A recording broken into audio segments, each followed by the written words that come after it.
Yes, there is what I do. Is he bothering you after all these years? Cerita dibuka pada tahun 1945 di Kanada ketika seorang bocah bernama James sedang terbaring sakit di kasurnya. Ditemani rekannya yang bernama Victor dan juga ayahnya sendiri. Namun selang beberapa saat kemudian situasi di dalam berubah menjadi kacau setelah seorang pria datang lalu membunuh ayah James. I need him to know. No, there are things you don't understand. Hingga saat James merasa sangat marah, tiba-tiba muncul tulang tajam dari sela-sela jari tangannya dan langsung menusuk pria tersebut. He wasn't your father. What are you? Faktanya pria tersebut merupakan ayah kandung James sendiri yang berarti Victor merupakan saudara kandungnya juga. Dengan penuh rasa bersalah, James yang merasa panik kemudian berlari menuju ke dalam hutan dengan Victor yang datang menyusul dan berhasil menenangkannya. Hingga kemudian mereka akhirnya sepakat untuk saling menjaga satu sama lainnya. We stick together no matter what. I wanna go. Saat keduanya jadi pria dewasa, mereka pun ikut jadi anggota kesatuan militer, bahkan mereka juga terlibat setiap fase pertempuran pada Perang Dunia Kedua termasuk Perang Vietnam. Dan tak hanya kekuatan cakar yang mereka miliki, melainkan juga punya kekuatan meregenerasi sel tubuhnya dengan sangat cepat yang membuat mereka tetap awet dan kebal senjata tajam.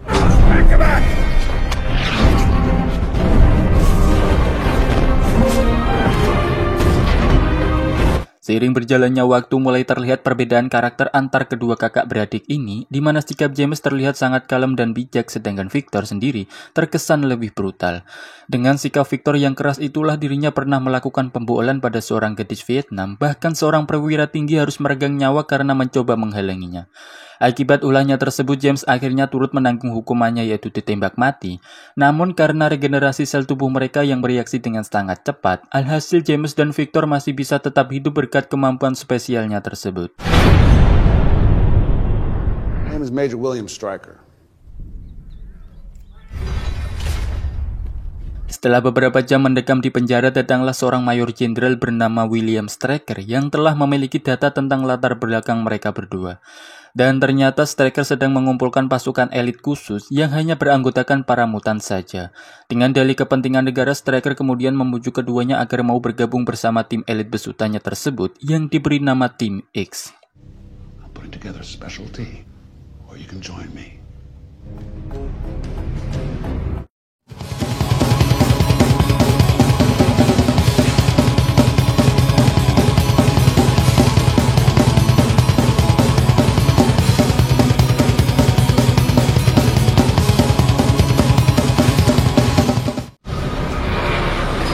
Singkatnya, 7 anggota tim X sudah berada di dalam pesawat untuk menjalankan misi pertamanya. Di bawah komando Stryker, pesawat yang mereka tumpangi ternyata cukup dikendalikan dengan kemampuan telekinesisnya si Chris, dan sudah siap mendarat di Lagos, Nigeria.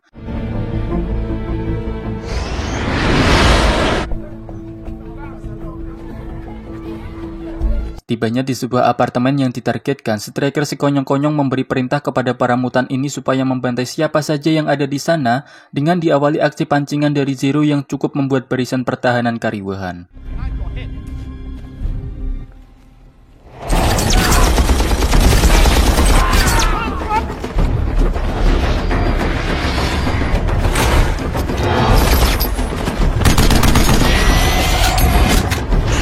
Sementara itu, Fred berperan untuk mengatasi tank dan berhasil membungkam tembakan misilnya.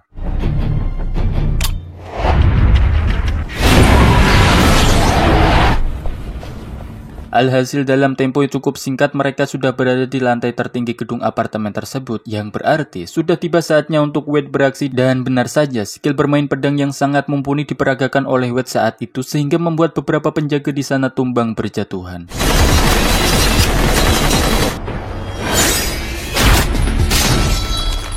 Wade sendiri masih menyisakan satu pria yang merupakan seorang gembong berlian ilegal yang saat ini telah pasrah untuk menyerahkan semua berlian miliknya.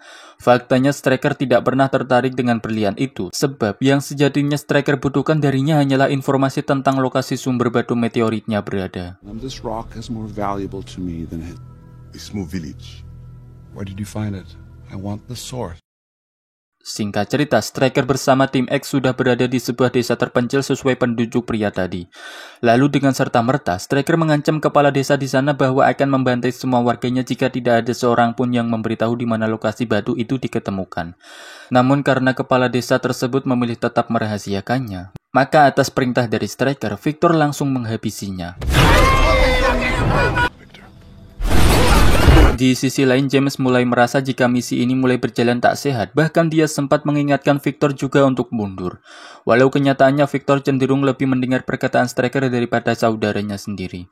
Alhasil, karena James merasa sudah tidak nyaman lagi, dia pun memutuskan untuk pergi dari kesatuan tim X tersebut.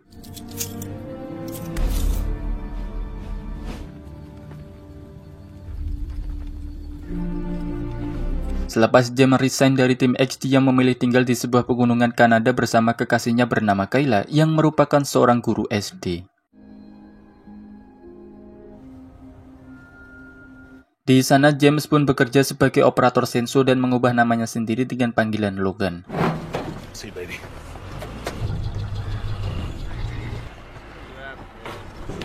Sementara di tempat lain, nampak juga Chrisky yang kini sudah beralih profesi menjadi personil sebuah wahana sirkus dengan mengandalkan skill yang dimilikinya.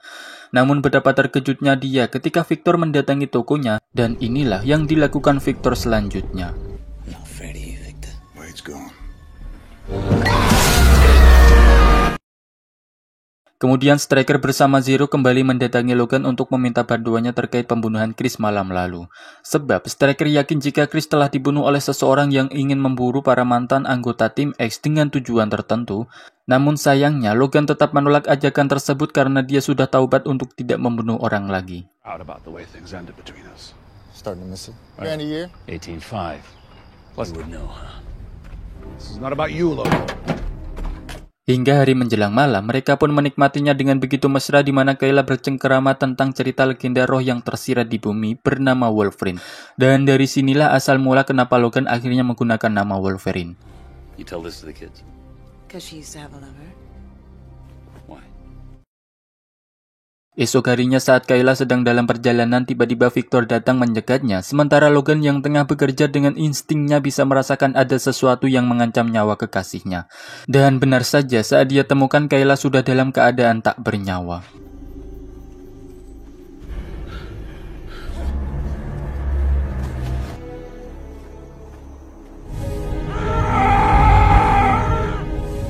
Dengan mengenali bekas cakaran yang ada, Logan yakin jika pelakunya adalah Victor. Maka dia pun langsung pergi mencarinya dan bermaksud untuk membunuhnya. Namun yang terjadi kemudian, Logan tak mampu mengimbangi kekuatan Victor dan bahkan cakaran andalannya pun berhasil Victor patahkan juga.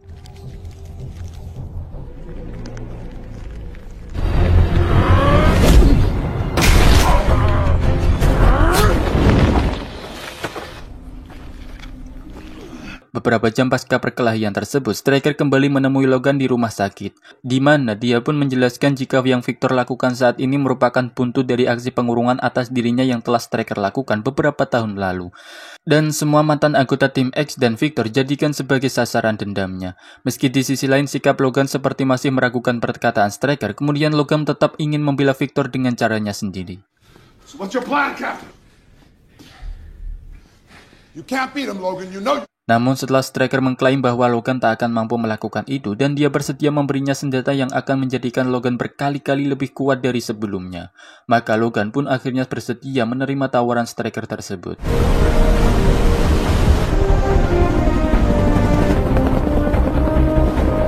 Singkatnya, Logan pun dibawa ke sebuah tempat rahasia di mana ternyata senjata yang dimaksud Striker adalah sebuah cairan dari kandungan batu meteorit Nigeria yang diam-diam Striker berhasil mendapatkannya untuk bahan pembuatan logam adamantium. Yaitu logam yang sangat kuat dan bisa menghancurkan apapun. Meskipun cairan logam ini berpotensi menaikkan level kekebalan hingga tak terhancurkan, tetapi upaya untuk sampai di sana sangat berisiko kematian jika cairan tersebut diberikan kepada orang yang salah. Have to embrace the other side. Dengan disaksikan langsung oleh para petinggi, Striker kemudian mengatakan jika tujuan percobaan ini adalah untuk menciptakan senjata generasi baru yang bernama Weapon X. Dan sementara dengan itu, Wolverine pun sudah siap untuk disuntikkan cairan adamantium ke dalam tengkoraknya.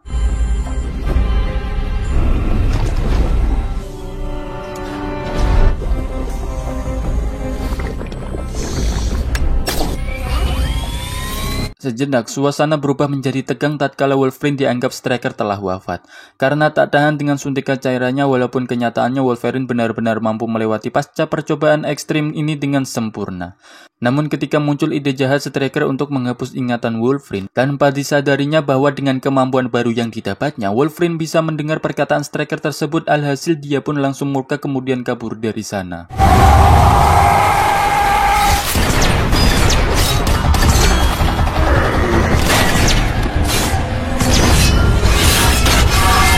Hingga suatu hari ketika sepasang orang tua melihat Wolverine berlari tanpa selai kain, lalu masuk ke dalam gudang milik mereka. Si kakek sempat mau memburunya dengan senjata api, namun karena dianggap tidak berbahaya, maka si kakek pun melindunginya dan memberikan baju lama bekas anaknya. Why don't you give the old lady a heart attack?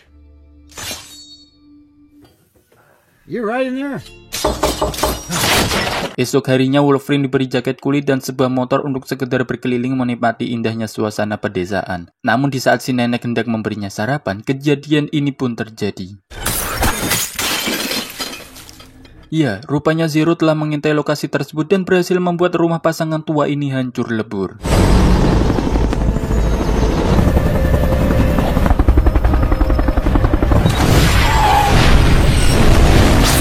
Di sisi lain, Wolverine yang berhasil selamat dari ledakan barusan terus melaju kencang menghindari hujan tembakan Zero dari atas helikopternya. Namun dengan skill mengemudinya yang sangat mumpuni ditambah dengan kekuatan baru yang telah didapatnya, Wolverine dengan cerdik mampu mengatasi serangan anak buah Stryker bahkan hingga menghancurkannya.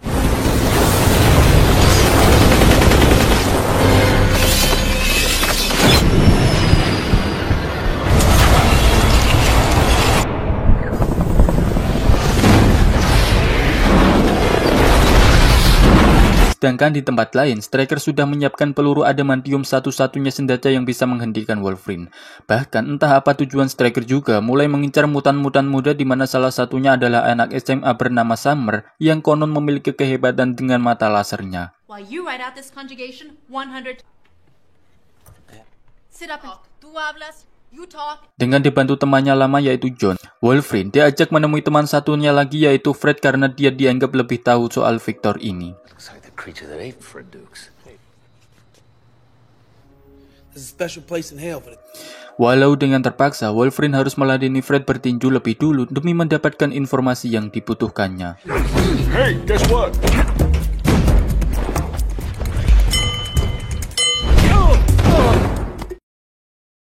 Dan akhirnya Fred pun buka suara jika ternyata Victor sudah bekerja sama dengan Stryker dan tinggal di sebuah pulau rahasia. Victor sendiri telah diperintah Stryker untuk membunuh dan menangkap banyak mutan muda, lalu dibawa ke pulau tersebut untuk dijadikan bahan eksperimen dengan mengambil kekuatan-kekuatan mereka kemudian dijadikan satu. Hingga akhirnya Fred memberitahu tentang seseorang yang berhasil kabur dari sana bernama Remy Lebau. Demi mendapatkan informasi tersebut, Wolverine ditemani John bergegas mencarinya. Coming with you, Logan.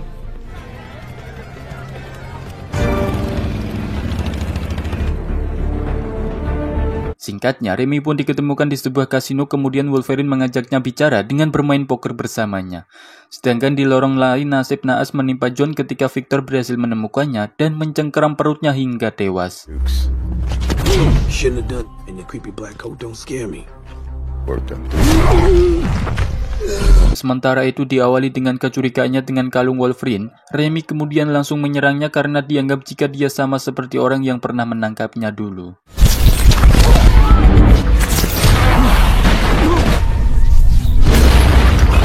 Di sisi lain, Victor terlihat sedang mengambil sampel darah dari tubuh John, sehingga amarah Wolverine semakin terbakar saat itu, dan pertarungan antar kakak beradik pun tak terelakkan lagi.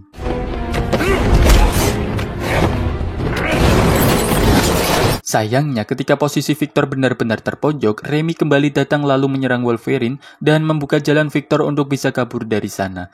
Sehingga setelah disadari jika Wolverine tak berniat jahat, maka Remy pun bersedia membantunya untuk mengantarkannya ke pulau tersebut. As long as you stay out of my way, yeah. Creed, Stryker. So you're gonna take me to this island. Diceritakan di sebuah pulau rahasia di mana dengan dalih kepentingan negara, Stryker mengumpulkan berbagai kekuatan para mutan kemudian mengkombinasikannya pada eksperimen barunya yang diberi nama Weapon X1. Dengan ambisinya, Stryker bahkan nekat membunuh rekan seprofesinya karena dianggap akan menjadi penghalang atas proyek tersebut. protect the American. Sesampainya di pulau tersebut, Wolverine langsung menerobos ke sebuah tempat di mana Stryker sedang melakukan percobaannya. Alih-alih menemukan Victor, Wolverine justru harus mendapati fakta menyakitkan ketika Kayla tiba-tiba muncul yang ternyata kematiannya selama ini hanya sebuah manipulasi agar Stryker bisa mendapatkan kemampuan hipnotisnya sebagai jaminan untuk kebebasan adiknya yang juga ditahan di sana. We like to keep an eye on dangerous men. Dangerous man. Dengan penuh rasa kecewa, Wolverine membatalkan misinya tersebut karena dia belum tahu juga Stryker akan mengkhianati perjanjiannya dengan Kayla. Di sisi lain, Victor yang juga telah dijanjikan Stryker akan mendapatkan kekuatan adamantium tak terima jika Wolverine dibiarkan begitu saja sebelum diambil alih kekuatannya. Dan seketika, Victor jadikan Kayla sebagai pelampiasan amarahnya. Time will come. Be patient. Mendengar Kayla terancam, Wolverine langsung kembali menemui si Victor ke tempat tadi, lalu menjadikannya benar-benar tak berdaya.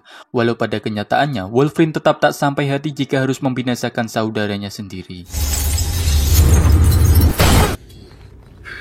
Pada kesempatan itulah Kayla berusaha menjelaskan kronologis aslinya kepada Wolverine, hingga akhirnya Wolverine pun sadar dan dia bersedia membantu Kayla membebaskan adiknya berikut mutan-mutan lainnya. Akan tetapi, Stryker juga tak tinggal diam dan langsung mengaktifkan Weapons X untuk menghadang mereka.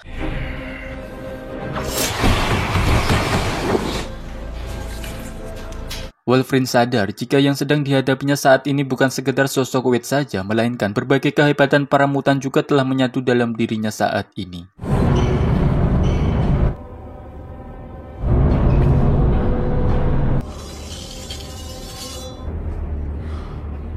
Dengan kekuatan yang sudah jelas tak sebanding, Wolverine terus berusaha bertahan dari gempuran Weapon X yang terus menghajarnya. Beruntung atas bantuan Victor yang datang dengan rasa simpati, akhirnya Wolverine berhasil memenggal kepala Weapons X dengan cakarnya. Kemudian di saat yang tepat, Remy juga datang menyelamatkan Wolverine ketika reruntuhan cerobong nuklir hendak menimpa tubuhnya.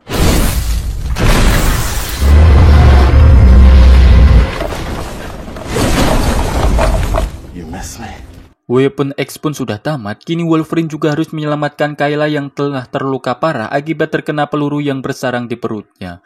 Namun di saat yang sama dengan peluru adamantiumnya, Stryker berhasil melumpuhkan Wolverine dan membuatnya hilang ingatan.